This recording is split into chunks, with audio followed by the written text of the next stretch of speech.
Baik, Assalamualaikum warahmatullahi wabarakatuh.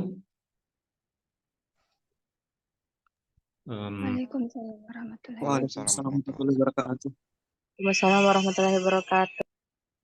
oke, jadi hari ini kita akan lanjutkan kuliah mekanika lanjutan ya.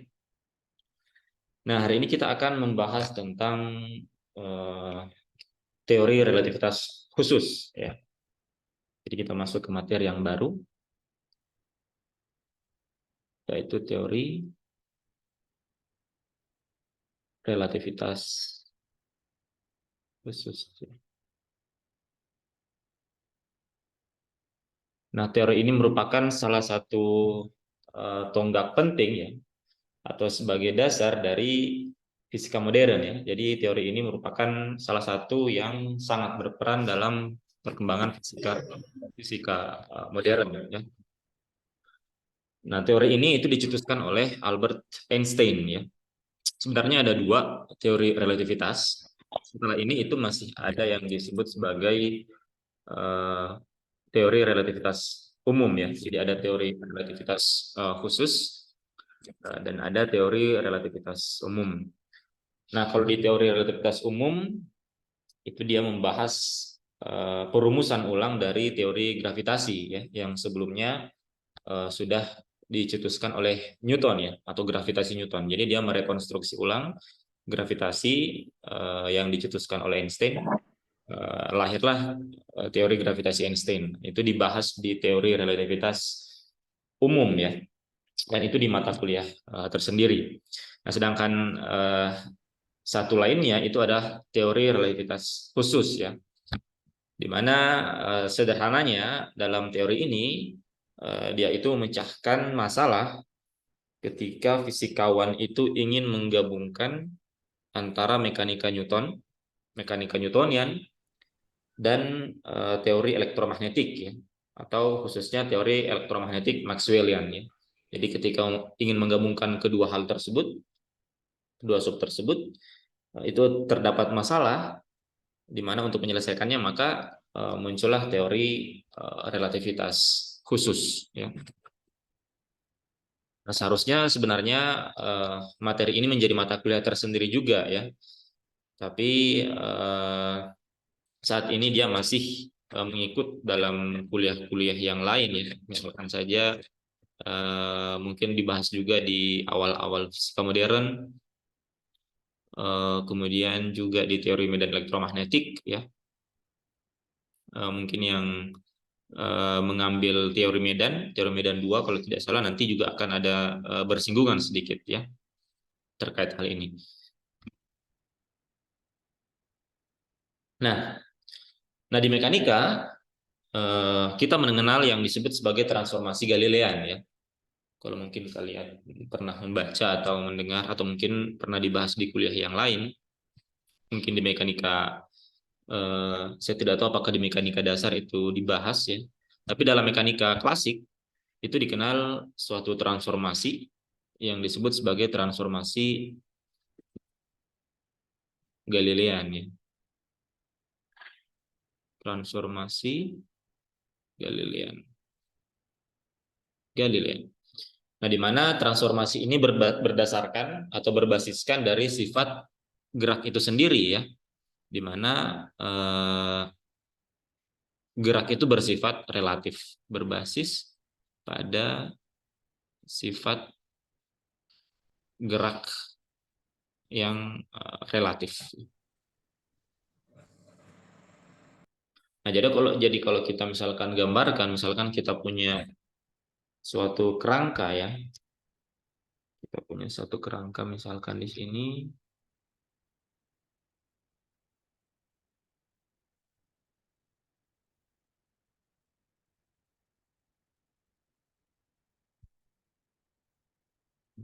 Kita punya kerangka di sini. Ini adalah X, kemudian ini adalah sumbu Y, dan ini adalah sumbu Z ya. Sebut saja misalkan ini adalah kerangka K ya. Nah, kemudian kita punya kerangka yang lain ya. Kita punya kerangka yang lain. Sebut saja misalkan di sini kerangkanya adalah kerangka keaksen ya.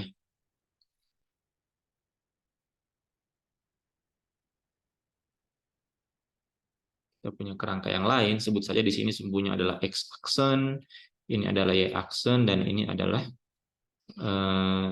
Z aksen ya. Kita punya, sebut saja kerangkanya ini adalah kerangka keaksen. Di mana kerangka keaksen ini itu dia bergerak, misalkan kita ambil satu dimensi saja ke arah sumbu X dengan kecepatan V konstan ya. Jadi V di sini itu adalah kecepatan yang konstan,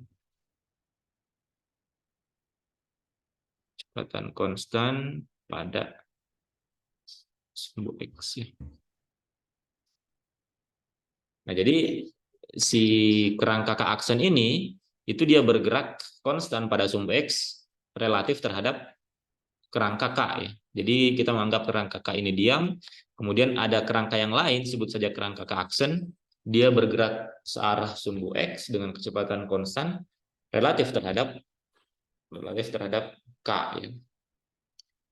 Nah, kedua kerangka ini bisa dikatakan sebagai kerangka yang saling inersial ya. Jadi K ini diam terhadap keaksen, kerangka K ini diam, sedangkan keaksen ini dia bergerak dengan kecepatan konstan relatif terhadap K. Nah, transformasi Galilean ini itu bekerja pada dua kerangka tersebut, di mana kedua kerangka tersebut itu saling inersial. Ya. Nah, kita bisa melihat di sini bahwa masing-masing koordinat X aksen, Y aksen, dan Z aksen itu bisa dinyatakan dalam X, Y, dan Z ya. Jadi dalam transformasi Galilean disebut Saya? Turun lagi.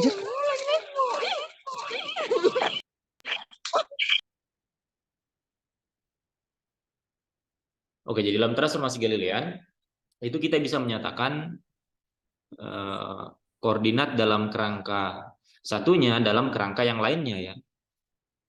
Menyatakan, misalkan kita dapat menyatakan X aksen dalam X ya, Y aksen dalam Y, dan Z aksen dalam Z ya. Antara dua kerangka yang saling inersial. Antara dua kerangka yang saling inersial. Misalkan saja kalau kita lihat misalkan di kehidupan nyata, misalkan saja K ini kita anggap sebagai stasiun ya, misalkan stasiun kereta api, kemudian keaksen ini adalah kereta api yang bergerak menjauhi atau mendekati stasiun. Kita pilih saja misalkan dia menjauhi stasiun dengan kecepatan V. Jadi bisa dibayangkan ya, kerangka K ini adalah kerangka stasiun, keaksen ini adalah kereta yang bergerak menjauhi stasiun dengan kecepatan konstan. Nah, dua kerangka ini itu saling inersia satu sama lain ya. Jadi K itu dia inersial terhadap aksen atau stasiun inersial terhadap kereta. Begitu juga yang lainnya. Kerangka kereta itu dia dia inersial terhadap kerangka di stasiun ya. Artinya keduanya itu saling inersial. Nah, sehingga di sini kita bisa menyatakan X aksen dalam X, Y aksen dalam Y, dan Z aksen dalam Z. Misalkan saja kita punya X aksen, artinya X aksen di sini itu sama dengan X dikurang dengan VT. Atau sederhananya jarak yang diukur oleh suatu pengamat pada kerangka yang bergerak atau pada kereta itu sama dengan jarak yang diukur oleh pengamat di stasiun dikurang dengan kecepatan dari si kereta dikali dengan waktu tempuh dalam mengukur jarak tersebut ya. Nah, kemudian karena dia hanya bergerak dalam sumbu X saja, berarti Y aksennya itu sama dengan Y ya, karena tidak ada pergerakan ke sumbu Y, dan Z aksennya itu sama dengan Z ya. Kemudian kita bisa menambahkan satu komplemen lagi, bahwa pada kedua kerangka itu waktu yang diukur atau waktu yang bergerak antara kedua kerangka itu sama ya, pada suatu kejadian yang sama. Jadi misalkan ada orang di stasiun dan ada orang di kereta, mereka mengukur waktu pada saat yang sama, pada event yang sama, kejadian yang sama, maka waktu yang diukur itu akan sama ya. Atau dengan kata lain, T aksen itu sama dengan T. Jadi waktu yang diukur di kereta itu akan sama diukur pada pengamat yang ada di stasiun. Ya. Jadi misalkan pengamat di kereta mengukur sebanyak 1 menit di atas kereta, maka itu akan sama dengan 1 menit yang ada di stasiun. Nah, itu disebut sebagai absolutivitas dari waktu atau waktu yang absolut. Ya. Nah, keempat transformasi inilah yang disebut sebagai transformasi Galilean. Ya. Jadi keempat buah transformasi ini dari X aksen, Y aksen, Z aksen, dan T aksen. Ini saya harus ubah sedikit supaya tidak sama dengan Z ya. Nah, gini, T aksen sama dengan T ya. Ya, inilah yang disebut sebagai transformasi Galilean.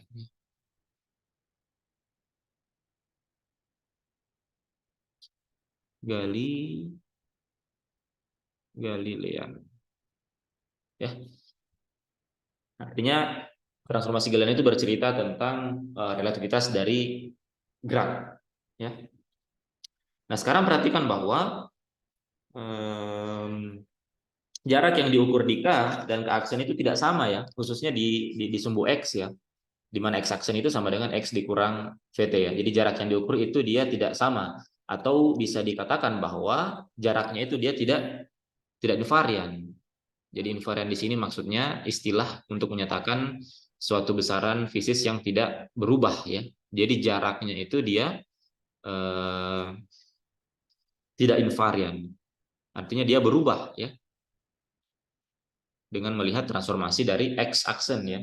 Begitu juga misalkan kalau geraknya itu dia 3 dimensi, artinya Y aksen dan Z aksen juga dia memiliki pergerakan. Tapi di sini kita batasi kasusnya hanya bergerak pada sumbu X saja. Kerangka K aksennya bergerak pada sumbu X saja.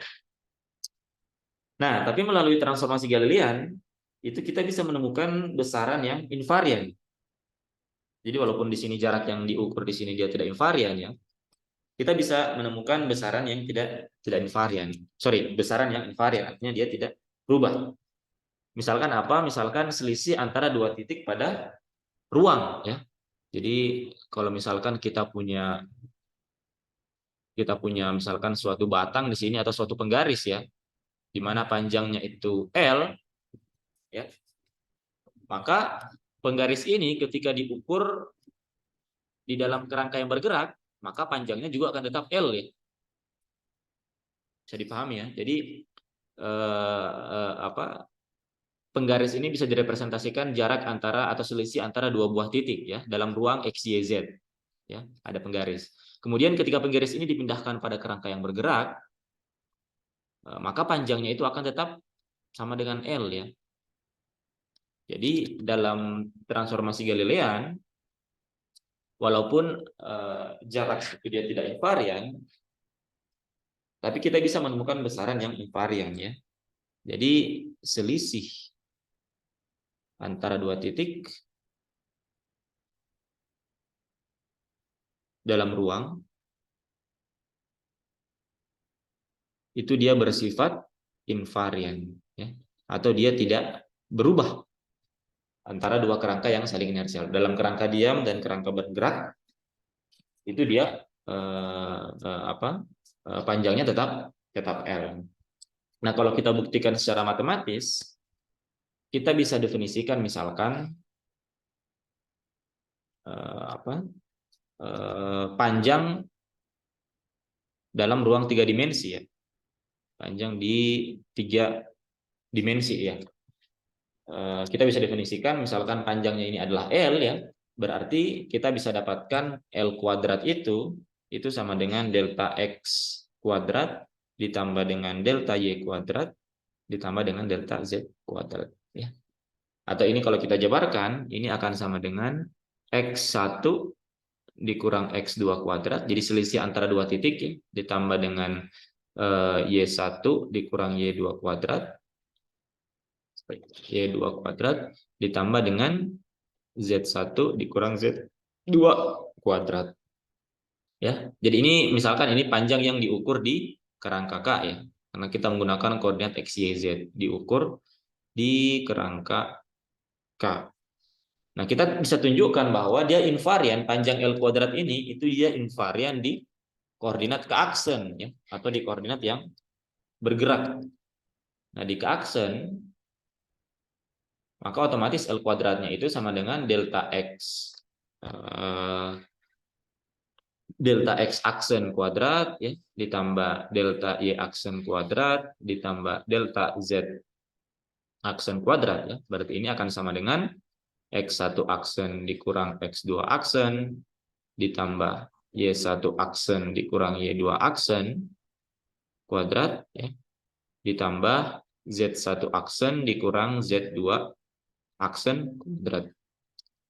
Nah, tentunya yang bagian Y1 aksen, Y2 aksen itu sama ya, karena tidak ada, kalau kita lihat di sini, di transformasi Galilean yang sudah kita tetapkan di atas, Y aksen sama dengan Y, Z aksen sama dengan Z ya. Artinya suku kedua dan suku ketiga ini otomatis sama. Nah, yang menjadi problem adalah di suku ketiga ini ya. X1 aksen artinya itu sama dengan X1 dikurang VT1 ya. Berarti di sini akan sama dengan, kita tuliskan X1 aksen berarti sama dengan X1 dikurang VT1 dikurang X2 aksen. X2 aksen adalah X2 dikurang VT2 kuadrat, sedangkan yang ininya sama ya. Nah, perhatikan bahwa tadi kita sudah mendapatkan bahwa T aksen itu sama dengan T, artinya ada absolutivitas waktu ya dalam transformasi Galilean. Artinya T1 itu sama dengan T2 ya.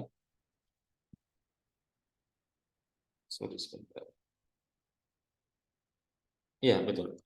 T1 itu sama dengan T2. Artinya di sini bisa kita cancel VT1 dan VT2-nya karena V-nya sama ya, kecepatannya sama, berarti ini bisa kita cancel.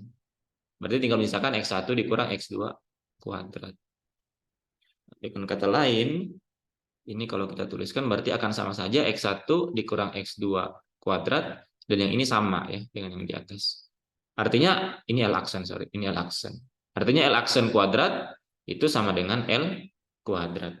Dengan kata lain, panjang yang diukur di kerangka yang bergerak itu sama dengan panjang yang diukur pada kerangka diam jika kedua kerangka tersebut itu saling inersial. Nah, inilah yang disebut sebagai invariant length. Invariant length atau invariansi panjang. Dan ini berlaku di transformasi Galilean.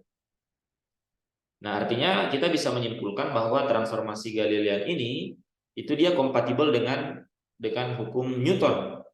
Ya. Jadi hukum Newton itu berlaku pada kerangka yang inersial. Jadi maksudnya hukum Newton pada kerangka K itu dia berlaku sama pada kerangka keaksen yang bergerak. Ya. Jadi transformasi Galilean ini kompatibel dengan hukum Newton. Ya. Artinya kita tahu bahwa hukum Newton itu berkaitan dengan gaya ya, hukum-hukum tentang gaya. Artinya gaya yang berlaku di kerangka K itu sama dengan kerangka yang berlaku di keaksen. Ya. Atau bisa kita tunjukkan ya, kita tinjau gayanya. Nah, kita punya di sini di atas tadi bahwa X aksen itu sama dengan X dikurang VT ya.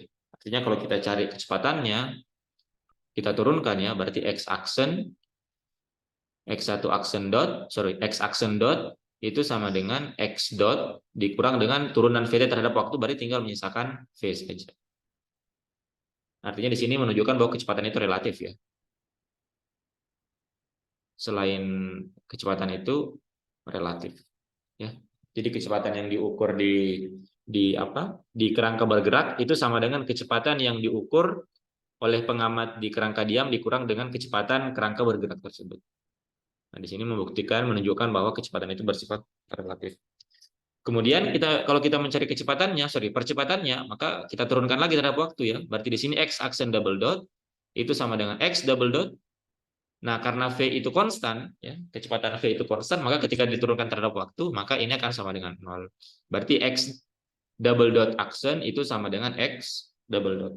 Artinya percepatan di kerangka bergerak, diukur di kerangka bergerak itu sama dengan percepatan yang diukur dalam kerangka yang diam. Atau bisa kita tuliskan menjadi F itu sama dengan MA ya. Atau kalau kita uraikan hanya di sini berarti di sini M dikali dengan X double dot ditambah dengan Y double dot ditambah dengan Z double dot. Sorry. Ini vektor ya, berarti ada arahnya. X double dot ini ke arah X sumbu X, kemudian Y double dot ini ke arah sumbu Y, vektor satuannya Y, kemudian ini Z double dot ke arah sumbu Z. Nah, berarti kalau di kerangka yang bergerak, sebut saja F aksen, berarti ini sama dengan M aksen ya. M-nya di sini konstan, berarti di sini akan sama dengan X double dot aksen X ditambah Y double dot aksen Y ditambah Z double dot aksen arah Z. Nah, di sini tadi kita sudah menunjukkan bahwa X double dot aksen itu sama ya dengan X double dot. Artinya di sini sama dengan M X double dot X ditambah Y double dot Y ditambah Z double dot Z ya. Nah, ini tidak lain sama dengan F ya. Jadi kita bisa tunjukkan bahwa F aksen itu sama dengan F. Nah, artinya hukum-hukum Newton itu dia kompatibel dengan transformasi Galilean itu kompatibel dengan hukum Newton. Hukum-hukum gaya itu berlaku sama dalam setiap kerangka yang saling inersial. Ya, jadi gaya yang berlaku, gaya-gaya yang bekerja di kerangka keaksen, jika diukur di kerangka bergerak itu dia harus sama, dia harus kompatibel. Ya. Dengan kata lain, kita bisa menyimpulkan bahwa mekanika Newtonian itu dia mengikuti formalisme Galilean.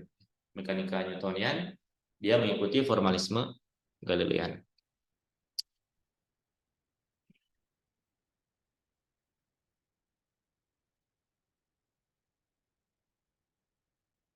Nah, dan ini memang kalau kita melihat ya, terlihat memang terlihat fine saja, normal saja, berdasarkan gerak relatif dari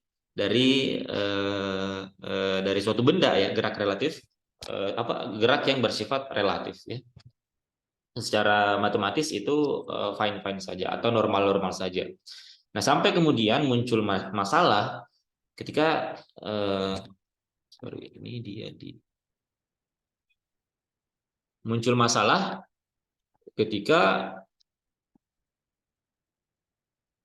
kita masuk ke pembahasan elektromagnetik. Ya. Di situ muncul masalah. Masalah mulai muncul ketika kita masuk ke pembahasan mengenai elektromagnetik. Ya. Muncul masalah ketika kita masuk ke dalam pembahasan elektromagnetik. Nah, kalau misalkan kalian sudah mengambil, saya tidak tahu apakah sekarang kalian sudah mengambil teori medan 2 atau sementara mengambil, ya. Tapi dalam teori medan elektromagnetik 2 itu dibahas sekelompok persamaan yang disebut sebagai persamaan Maxwell ya. Kalau kalian ini semester 3 ya. Semester 5 sama semester 3 Pak, gabung 2 angka. Teori medan 2 sudah ambil teori medan 2. Belum Pak, baru teori medan elektromagnetik 1. Oke, kita akan review sedikit saja ya, memberi sedikit spoiler apa yang akan kalian bahas nanti di teori medan 2. Nah, intinya di teori medan 2 itu banyak membahas tentang yang disebut sebagai persamaan Maxwell ya. Di mana persamaan Maxwell ini itu persamaan yang sangat penting di elektromagnetik, di teori elektromagnetik ya. Karena dia menjelaskan semua fenomena listrik magnet ya. Jadi dari ada 4 buah persamaan. 4 buah persamaan itu mewakili seluruh fenomena listrik dan magnet yang ada ya. Nah, persamaan pertama itu bentuknya seperti ini. Jadi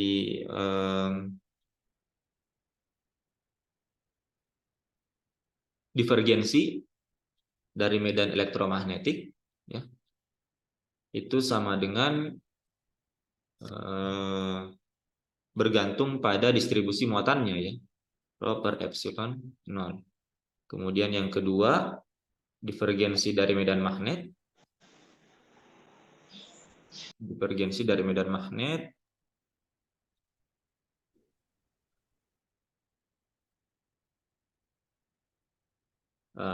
itu sama dengan 0. Nah, kedua persamaan ini itu biasa kita nyatakan sebagai hukum Gauss ya. Ini mungkin familiar di fisika dasar ya, fisika dasar 2. Jadi persamaan ini itu mewakili hukum Gauss ya. Divergensi dari medan listrik itu bergantung pada distribusi muatannya. Kemudian divergensi dari medan magnet itu sama dengan 0 ya. Atau ini biasa disebut nabla dot E ya, perkalian dot nabla dot E. Nabla ini merupakan isinya adalah turunan ya, turunan orde 1. Kemudian ada persamaan yang ketiga, itu curl dari medan listrik itu sama dengan perubahan flux magnetik do B per do T. Nah, ini biasa kita kenal sebagai hukum Faraday ya. Kemudian yang keempat itu kita punya curl dari medan magnet itu sama dengan arus yang mengalir ya, mu0 kali J inilah rapat arus ditambah dengan arus pergeseran atau displacement current ya, do E per do T, atau perubahan medan listrik terhadap waktu. Nah, ini biasa kita kenal sebagai hukum Ampere. Nah, keempat persamaan ini itu disebut sebagai persamaan Maxwell ya. Dan persamaan ini merupakan persamaan yang sangat fundamental karena hanya dengan 4 persamaan ini itu bisa menjelaskan seluruh fenomena listrik dan magnet yang ada ya.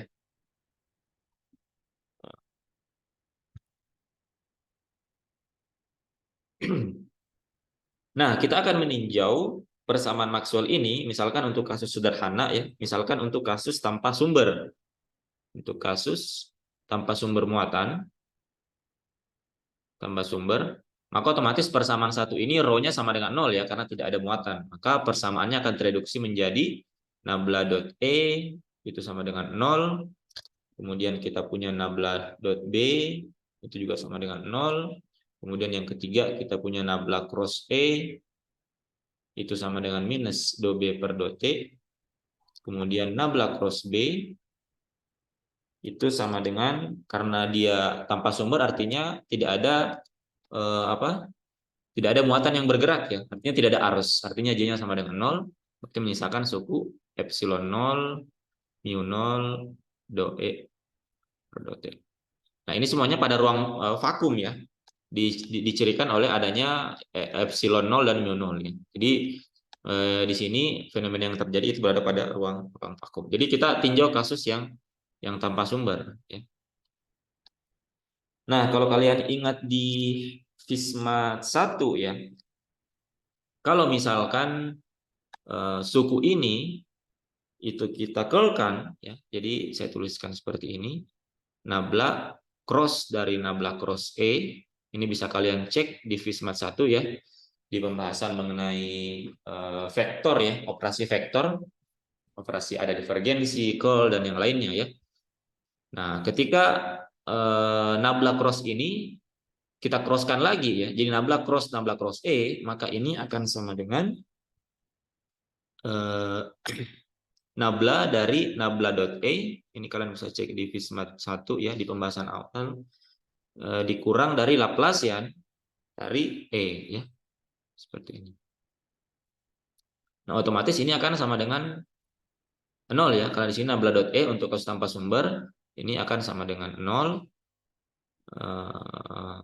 Berarti ini akan sama dengan nabla cross dari nabla cross E. Nabla cross E tidak lain adalah minus do B per do T ya, minus do B per do T. Nah, ini bisa kita tukarkan ya, nabla cross-nya itu bekerja dulu ke B-nya ya, karena nabla ini kan dia turunan terhadap ruang. Jadi boleh dipertukarkan dengan turunan terhadap waktu. Boleh saja dia diturunkan terhadap waktu dulu, kemudian ruang atau ruang dulu terhadap kemudian baru terhadap waktu. Jadi ini bisa kita tuliskan menjadi minus do T dari nabla cross B ya, seperti ini. Berarti sekarang kita punya persamaan minus nabla kuadrat E itu sama dengan minus do T dari nabla cross B. Nabla cross B itu tidak lain adalah ini ya. Epsilon 0 mu 0 do E per do T. Minusnya bisa saling cancel, epsilon mu 0-nya bisa keluar, berarti kita dapatkan persamaan nabla kuadrat E itu sama dengan epsilon 0 mu 0 do E per do T. Nah, kalau kita lihat ini tidak lain adalah persamaan gelombang listrik ya. Ini bentuknya persamaan gelombang, disebut sebagai persamaan gelombang listrik. Persamaan gelombang listrik. Nah, kemudian yang kedua, kalau kita curlkan nabla cross B ya, ini akan sama, akan kita dapatkan juga persamaan gelombang magnet. Ini akan menjadi nabla dot B dikurang nabla kuadrat B, ini sama dengan nabla cross dari ini ya, nabla cross B, berarti nabla di sini berarti sebentar, nabla cross dari epsilon 0 mu 0 do E per do T. Nah, ini otomatis sama dengan 0, berarti menyisakan minus nabla kuadrat B, ini sama dengan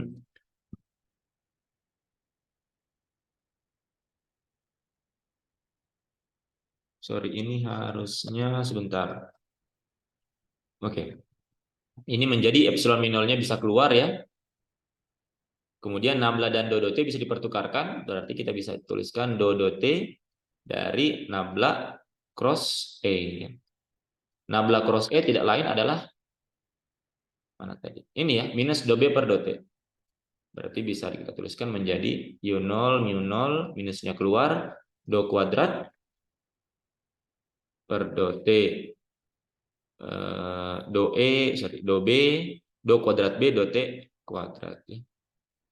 Minusnya bisa kita cancel, berarti kita dapatkan persamaan nabla kuadrat B ini sama dengan epsilon 0 mu 0 do kuadrat B do T kuadrat. Nah, ini adalah persamaan gelombang juga, tapi untuk magnet, persamaan gelombang magnet. Nah, dan kalau kita lihat di sini, dia memiliki kecepatan Ramat yang sama ya. Kalau kalau kalian ingat bentuk persamaan gelombang, apakah tentunya ini akan dibahas nanti di mata kuliah fisika gelombang ya, atau mungkin sempat disinggung di fisika dasar juga. Bentuk persamaan gelombang seperti ini, suku di depan turunan waktu ini adalah menunjukkan cepat rambat gelombang ya. Dimana kalau kita bandingkan keduanya, dia memiliki cepat rambat gelombang yang sama ya. Dimana V itu sama dengan 1/4 epsilon 0 mu 0 ya. Dimana kalau kita masukkan nilai epsilon 0 dan mu 0 ini, itu kecepatannya kurang lebih sama dengan 3 kali 10 pangkat 8 meter per second. Ya. Nah, dia memiliki kecepatan kecepatan rambat yang sama. Sehingga dari sini itu akan memunculkan dua buah postulat ya. Akan memunculkan dua buah asumsi atau dua buah postulat yang menggambarkan antara hubungan listrik dan magnet. Nah, dan nantinya akan ada hubungannya dengan mekanika Newton atau transformasi Galilean di atas ya. Oke, karena waktunya tinggal 1 menit lagi, kita break dulu.